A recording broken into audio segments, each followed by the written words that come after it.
Hello, hello, hello, ladies and gentlemen. Welcome back to another Smash Studios interview here at EVO 2019, brought to you by Battle for the East 2019. It's your man, Rod the Dutch. The dude standing next to me, though, one of the most legendary men to ever pick up a controller in this wonderful game we call Super Smash Brothers, Beast Coast Gaming's very own Mr. R. How you doing, man? Doing good. I got 8 hours of sleep, which is rare at a tournament. They're very rare. So I'm doing good, feeling good. Yeah. You know, sometimes I worry about you and your sleep patterns because you sometimes, I know you spend a lot of time here during tournament season, but sometimes you'll just like come from across the ocean. I'm just like, how is this dude? There's no way you slept on that flight. No, yeah, I was in Europe about like 2 to 3 weeks ago, and then I went to California, and then I went to Mexico, and now I'm here, all in the span of like 3 weeks. So sometimes it's hard to like, not be jet lagged or not be tired, but you gotta be smart with your scheduling. For example, when you book a flight, you want to make sure you arrive around nighttime, not in the morning, because otherwise you got to stay up all day. All day. So stuff like that, you gotta, after a while, you learn how to make sure you have like the best sort of sleep schedule.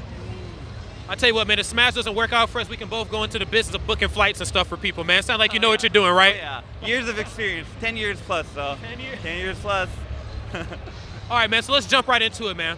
Here we are at EVO 2019. You've been to EVO many times, man. Talk to me, how you feeling about 2019, though? I missed out on last year's EVO, so I'm really excited to compete this year. That's right. I honestly think I have a really good shot at top 8. I've been playing a lot better recently, playing a lot of Crom, like 80% Crom, like 20% Snake. So I'm feeling good. I have T and Nairo in my bracket, both very doable. So yeah, confident.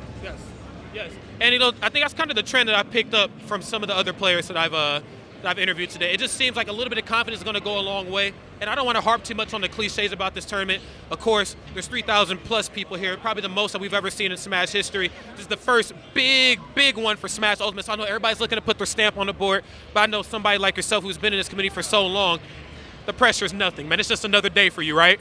I wouldn't say the pressure's nothing. Okay. Like earlier, I had a pools match against a ranked Palutena, or like a good Palutena player from SoCal. That's right. And I SD'd at 0, and I dropped the game.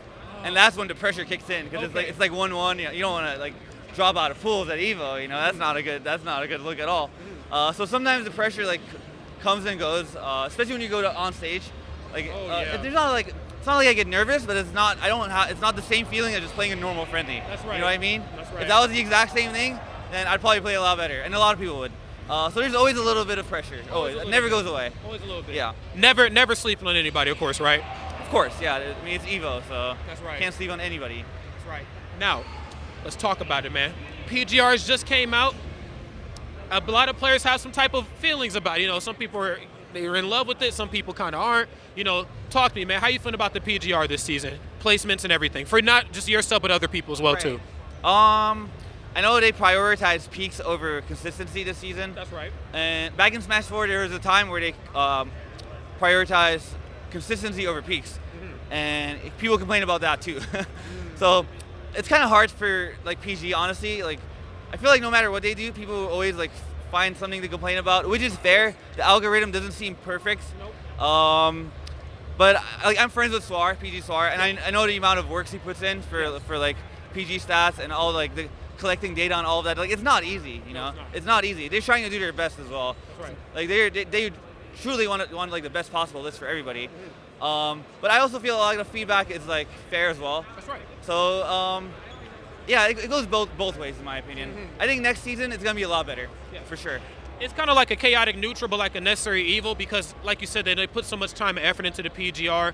But, a lot of what goes into that, because, again, no algorithm is perfect, a lot of it can really make or break careers. I mean, not for somebody like yourself. I mean, you're pretty set for the most part. But other players who are really looking to, like, put their stamp on the board, I mean, it can literally make or break your sponsorship for this season or next season. You know what I'm saying? So I definitely feel you, man. But you said you've been playing well this weekend, right? Been playing well, okay for the most part. You had a pretty shaky earlier part of bracket. But let's talk about your confidence going into the next part of this. How you feeling right now? Like I said, I've been playing a lot better recently. I had like a character crisis first season. I didn't really know who to play. And then I figured I'd just probably play like Crom, Snake, and Young Link for now. Okay. So I've been playing like 80 to 90% Crom and friendlies. And I've been noticeably like improving. Like I can just tell from my gameplay. That's right. Also my tournament results, like I've been doing a lot better. You most definitely have. So I really think I can do well. I just gotta stay confident. Like it's hard to stay confident at a tournament like EVO because there's so many good players, but you have to. Yes. Like as soon as that confidence drops, like you can't just like, you always have to think you're one of the best players, even if you might not be. Yeah. Like that's the image of yourself that you need to have in order to like reach the top. Yes. So Yes. yeah. Spoken like a true champion, because trust me, as great and as legendary as EVO is, this tournament will certainly break you down mentally and physically, because these games just back to back, and sometimes you aren't playing from like, you have a 9 a.m. match and they don't see you again until like, 6 p.m. So you really have to stay mentally resilient. But I know you've been in this game decade plus years. Doesn't get much more resilient than you. So let's talk about top 8 predictions. And again, like I've been telling everybody else, feel free to throw yourself in there as well too, because again, you're still Mr. R. All right. Who are you feeling is going to jump in that top 8 with you? All right. Well, MK Leo for sure. Yes. Probably Tweak. Okay. I think the Buzz is gonna make it. Okay. I think I'm gonna make it. I think Light might make it because he almost always gets top 8 at a lot of stuff. Always. Has a bed there. Yeah, Samsora, and that's 6, right? So 2 more. Samsora, Zachary. Is Shuton here? Yes. He is here, and Shuton. There you go. Ooh, That's my okay. top 8. What's funny too, actually it's not kind of funny because we've always shown Japan a lot of respect, but just in terms of like their killer that comes over, because they kind of rotate sometimes. Yeah. The big one right now from everybody that I've interviewed has been Shuton. Why is that? Is it just something he's bringing to the table that other Japanese players aren't, or is it just, what is it for you? Well, he's been a top player in Smash 4. Like Of course. he was like a top 5 Japanese Smash 4 player. And then in this game, he's been doing really good the first season. I believe he's ranked PGR top 6 right now, or at least top 10, which is very impressive. And he's just been doing very solid overall. Like Japan has a lot of strong players, like Kameme, Zachary, like Raito, just to name a few, like Abadongo. And he's been doing better than them at out of region, like out of country events. So like he's a little bit like, in terms of the out of country events, he's been like more noticeable than the other Japanese people. So that's probably why he's on everybody's radar right now. That and him being top 10 on the PGR. Boom. That helps as well. Well, yeah. And like you said about confidence, if I was top 10 in the world, I'd be feeling pretty good about myself too, you know what I'm saying? Of course, yeah. Right. Of course. So real quick before we wrap this up, do you have anybody at home? 'Cause I know you come from a land far, far away. You got anybody back home you want to shout out? Besides your sponsor, I know that kind of goes without saying. Yeah, well, obviously sponsors to, shout outs to Beast Coast. Yes. And shout outs to Europe for staying up and watching most of the matches, because I know they probably got to stay up until like 4 or 5 if they want to watch like decent matches.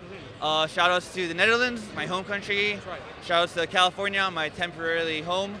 Shout outs to Sky at Sky's house for letting me stay over in the US. All thanks to him, of course. Boom. So yeah, that's about it. That's right. Well, guys, you heard it first, man. Spoken from the champion's mouth himself. This concludes another Smash Studios interview here at EVO 2019, brought to you by Battle for the East 2019. Mr. R, Riley Dutch, we're out.